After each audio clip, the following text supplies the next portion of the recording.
من الشيطان الرجيم. بسم الله الرحمن الرحيم. وقال رجل مؤمن من آل فرعون يكتم إيمانه أتقتلون رجلا أن يقول ربي الله وقد جاءكم بالبينات من ربكم وإن يك كاذبا فعليه كذبه وإن يك صادقا يصبكم بعض الذي يعدكم إن الله لا يهدي من هو مسرف كذاب. يا قوم لكم الملك اليوم ظاهرين في الأرض فمن ينصرنا من بأس الله إن جاءنا. قال فرعون ما أريكم إلا ما أرى وما أهديكم إلا سبيل الرشاد. وقال الذي آمن يا قوم إني أخاف عليكم مثل يوم الأحزاب مثل دأب قوم نوح وعاد وثمود والذين من بعدهم وما الله يريد ظلما للعباد. ويا قوم إني أخاف عليكم يوم التناد يوم تولون مدبرين ما لكم من الله من عاصم ومن يضلل الله فما له من هاد. صدق اللہ العظیم. یہ نواں رکوع شروع ہوا ہے 24ویں پارے کا اور سورہ مومن کی آیت نمبر 28 سے لے کر 32 تک کی تلاوت آپ حضرات نے سن لی ہے. اور ان آیتوں میں موسیٰ علیہ السلام کے خلاف جب مشورہ ہو رہا تھا کہ موسیٰ علیہ السلام کو قتل کیا جائے تو ایک مخلص شخص جو کہ فرعون کا رشتہ دار تھا اور فرعون کا چچا زاد تھا اور شمعان اس کا نام تھا، تو اس نے یہ والی بات کہی. پورے 2 رکوع اللہ پاک نے نازل کیے ہیں حضور صلی اللہ علیہ وآلہ وسلم کی تسلی کے لیے، کیونکہ کافروں کی مخالفت، ایک آدمی مخلص ہو اور سامنے سے اس کی مخالفت ہو تو تکلیف ہوتی ہے اور بہت زیادہ غمگین ہوتا ہے وہ. تو حضور صلی اللہ علیہ وسلم کی تسلی کے لیے 2 رکوع اللہ پاک نے نازل فرمائے کہ حضرت موسیٰ علیہ السلام کی بھی ایسی ہی مخالفت ہوئی اور مخالفت کی نوبت یہاں تک آئی کہ ان کے قتل کے مشورے ہونے لگے. اور اس زمانے کا جو بادشاہ تھا فرعون، اس نے پورا منصوبہ بنایا کہ میں نعوذ باللہ ان کو چھوڑوں گا نہیں. اس پر اللہ پاک نے اس شخص کو کھڑا کیا اور اس نے یہ تھا مومن اور اپنے ایمان کو چھپایا ہوا تھا. علماء لکھتے ہیں کہ اس طرح کے موقعوں پر کہ جان کا خطرہ ہو اور آدمی زبان سے اس کا اظہار نہ کرتا ہو تو دل میں اگر پختہ یقین ہے تو اپنے ایمان کو چھپا سکتا ہے، لیکن بہت زور کے ساتھ اعلان نہ کرے.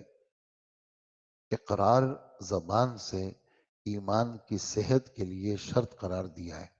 حضرات لکھتے ہیں کہ قرآن و حدیث کے نصوص سے یہ بات واضح ہے کہ دل کا یقین تو وہ ہے اور اسی پر نجات ہے، لیکن زبان سے اقرار کرنے کو شرط قرار دیا ہے اور اسی ایمان کی حفاظت کے لیے عمل کو ضروری قرار دیا ہے تاکہ ایمان میں رخنہ نہ ہو. لیکن بہرحال بوقت ضرورت اس طرح اگر کوئی شخص اعلان نہ کرے زور سے تو اس کی اجازت ہے جو یہاں پر تذکرہ ہے، لیکن اقرار کرنا زبان سے ایمان کا یہ شرط ہے. تو اس نے باقاعدہ پوری بات کی اور کہنے لگے کہ اچھا تم لوگ ایسے آدمی کو قتل کرو گے جو آدمی صرف یہ جملہ کہتا ہے کہ میرا رب اللہ ہے اور اپنے اس دعوے کے اوپر وہ معجزات بھی لا چکا ہے، دلائل لا چکا ہے. تو جو آدمی ایسا ہو کہ جو بات کرتا ہے اور اس بات پر دلیل بھی قائم کرتا ہے وہ، اسے تم قتل کرو گے. اور اگر بالفرض اگر وہ جھوٹا ہے تو اس کے جھوٹ کا وبال اس پہ پڑے گا. ایسے آدمی کو اللہ پاک کبھی بھی ترقی نہیں دے سکتے. وقتی طور پر ترقی تو ہو جائے گی لیکن کسی نہ کسی موقع پر جھوٹا آدمی پھنسے گا. اور اگر وہ سچا ہے، اگر وہ سچ، حالانکہ ان کو یقین تھا کہ موسیٰ سچے ہیں، لیکن چونکہ سامنے مجمع سارے مخالفین کا تھا. یہ دعوت کا اسلوب ہے. دعوت کا اسلوب یہ ہے کہ کبھی بھی آدمی ایک طرفداری میں بات نہیں کرے. سامنے والا پکا مخالف ہے، کچھ نہ کچھ اس کی طرفداری میں بھی چلا جائے تاکہ وہ اس آدمی کو بالکل اپنا فریق نہ سمجھے، مد مقابل نہ سمجھے. تو کہا کہ بھئی اگر یہ جھوٹا ہے تو اس جھوٹ کا وبال اس پہ پڑے گا، اور اگر یہ سچا ہے تو پھر سچ کو نجات ملتی ہے. اس کے مد مقابل تم جھوٹے ہو، یہ جملہ نہیں کہا تم جھوٹے ہو.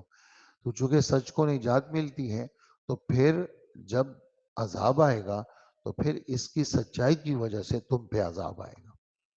اور اے میری قوم یہ بات سن لو کہ آج تو تمہاری حکومت ہے، تم بڑے دن دناتے پھر رہے ہو اور بہت زیادہ تمہاری وہ ہے، یعنی آؤ بھگت ہے اور ہر طرف سے تمہارے آوازیں ہیں. لیکن ایسا دن بھی آئے گا جس دن تمہاری حکومت نہیں ہوگی. اس دن اللہ کے عذاب سے بچانے والا کوئی بھی نہیں ہوگا. یعنی پچھلی آیت میں تھوڑی سی ان کی طرفداری، وہاں سے انکار کی شکل آئی تو تھوڑی سی انہوں نے لہجہ بدل دیا. اس پر فرعون نے کہا کہ بس رائے تو میری چلے گی، میں تو کسی کا مشورے کا پابند نہیں ہوں. ایسے بچوں کا قاتل بنا وہ اور ایسی عورتوں کا، اور اس طرح اتنا بڑا ظالم. اور اپنی گھر کی بیوی کو جب اس نے ایمان قبول کیا تو اس کے ہاتھ میں اس نے کیلیاں ٹھکوا دی. یعنی اتنا گندا آدمی تھا. اور بعد والے لوگ بھی بہت سارے گندے، ابھی حال میں کتنے ساری گندی چیزیں جو ہے وہ واضح ہو گئی کہ بھئی فلانی فلانی حکومت والوں نے کیا کیا حرکتیں کی. تو اس نے یہ جملہ کہا کہ بھئی رائے تو میری چلے گی اور میں اپنی ہی رائے کو صحیح سمجھتا ہوں اور میں ہی تم کو صحیح راستے پہ چلا رہا ہوں. یہ فرعون کے الفاظ تھے. اس پر انہوں نے پھر کہا اے میری قوم، دیکھو مجھے ڈر لگ رہا ہے، کہیں ایسا نہ ہو کہ تم پہ وہ عذاب نہ آ جائے جو قوم عاد پہ آیا تھا، ہوا کا عذاب آ جائے. کہیں ایسا نہ ہو کہ تم پہ ایسا عذاب آ جائے جو قوم سمود پہ آیا تھا، اس طرح عذاب قوم نوح پہ آیا تھا. مجھے تو یہ عذاب لگ رہا ہے کہ تم پہ آ جائے. اور اے میری قوم، مجھے تو تمہیں اس دن سے ڈر لگ رہا ہے جس دن بہت ساری آوازیں ہوں گی. آوازیں ہوں گی یعنی جنتیوں کو بلایا جائے گا، دوزخیوں کو بلایا جائے گا، آراف والوں کو بلایا جائے گا. اور ایک اعلان یہ بھی ہوگا جب جب لوگ جنت میں دوزخ میں چلے جائیں گے تو اللہ پاک موت کی شکل، ایک جانور کی شکل میں موت کو لائیں گے اور سب جنتیوں کو کہیں گے یہ دیکھ لو، اور دوزخیوں کو کہیں گے یہ دیکھ لو. سب کو آواز لگے گی، سب دیکھیں گے، اس جانور کو ذبح کریں گے اور اعلان ہوگا کہ آج موت کو بھی موت آ گئی. اب آج کے بعد نہ جنتیوں میں تم میں کسی کو موت آئے گی، اے دوزخیوں نہ تم میں سے کسی کو موت آئے گی. یہ پکی پکی آوازیں ہیں، یہ آوازیں لگیں گی. اور یہ احادیث میں یوں آتا ہے کہ حضور صلی اللہ علیہ وسلم فرماتے ہیں کہ آواز لگے گی، اللہ کے مخالف لوگ کھڑے ہو جائیں. تو کن کن کو؟ اچھا خود تو کھڑے نہیں ہوں گے لیکن باقاعدہ نشانیاں ہوں گی، تقدیر کا انکار کرنے والے کھڑے ہوں گے. ان کو کھڑا کیا جائے گا، اس کے بعد ان کو دوزخ بھیجا جائے گا. اسی طرح بہت سارے ایسے فیصلے بھی ہوں گے. حضرت شیخ نے اس میں لکھا ہے اپنا فضائل اعمال میں ایک لمبی حدیث لکھی، اس میں یہ بھی ہے کہ اعلان ہوگا ہاں بھئی ایک جانور نکلے گا اور کہا کہ میں ہر اس شخص پہ مسلط ہوں جو تصویر کو حلال سمجھتا تھا اور وہ تصویر والوں کو ایسے چن چن کر کے لے کے جائے گا.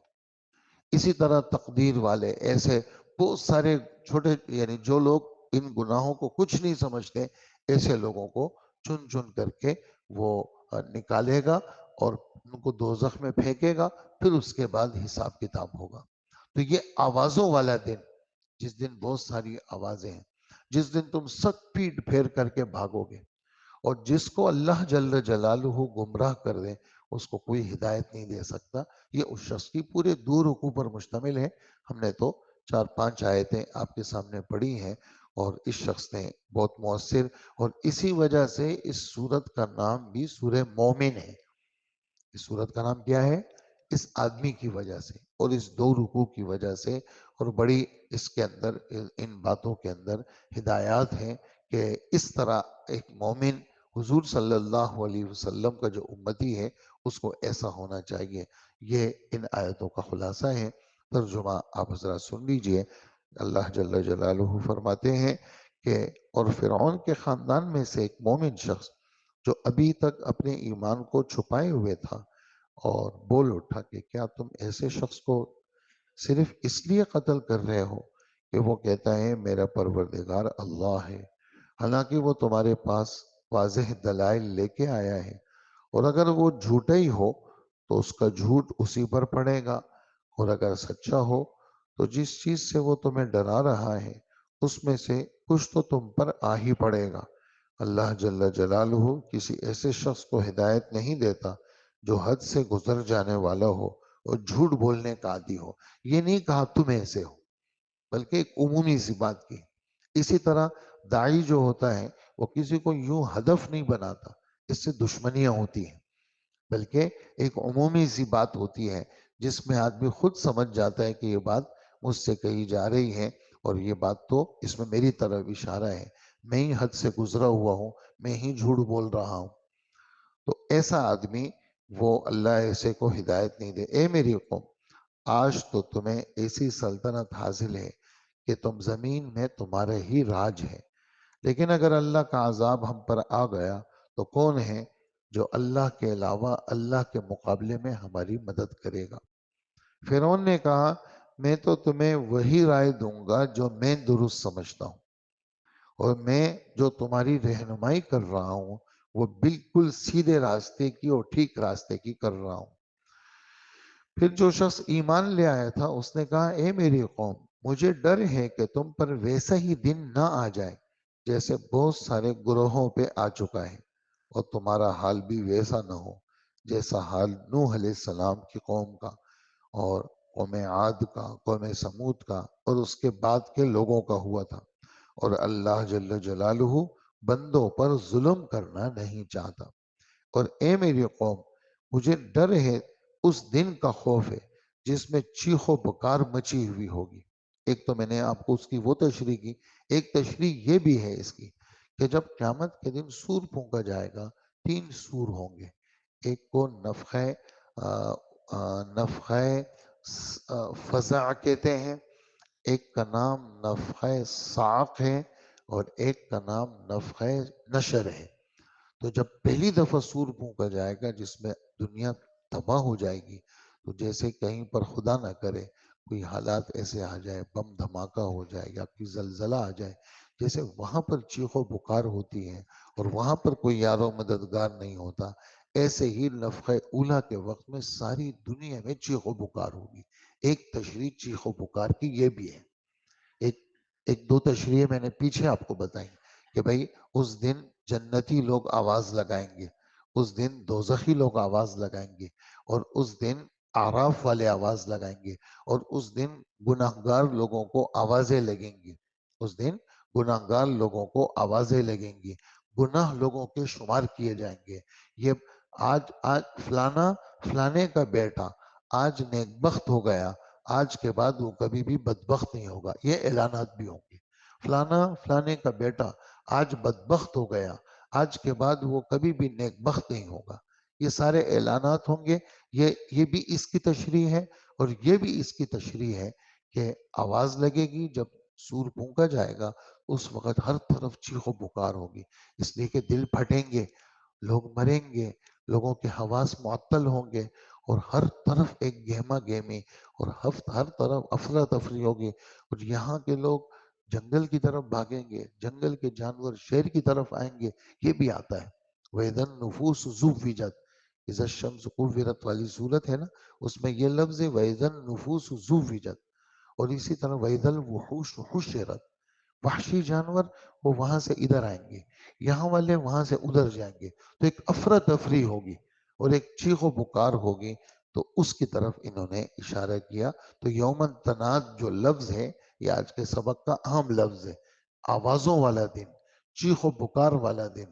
مجھے تم سے وہ ڈر لگ رہا ہے جس دن بہت زیادہ چیخ و پکار مچی ہوئی ہوگی، جس دن تم پیٹ پھیر کر اس طرح بھاگو گے کہ کوئی بھی اللہ سے بچانے والا نہیں ہوگا، اور جسے اللہ بھٹکا دے اسے کوئی راستہ دکھانے والا میسر نہیں آتا. یہیں تک ہماری آیتیں تھیں. آیت نمبر 33 تک تلاوت ہوئی تھی. اللہ پاک ہمیں عمل کی توفیق عطا فرمائے. الحمدللہ رب العالمین.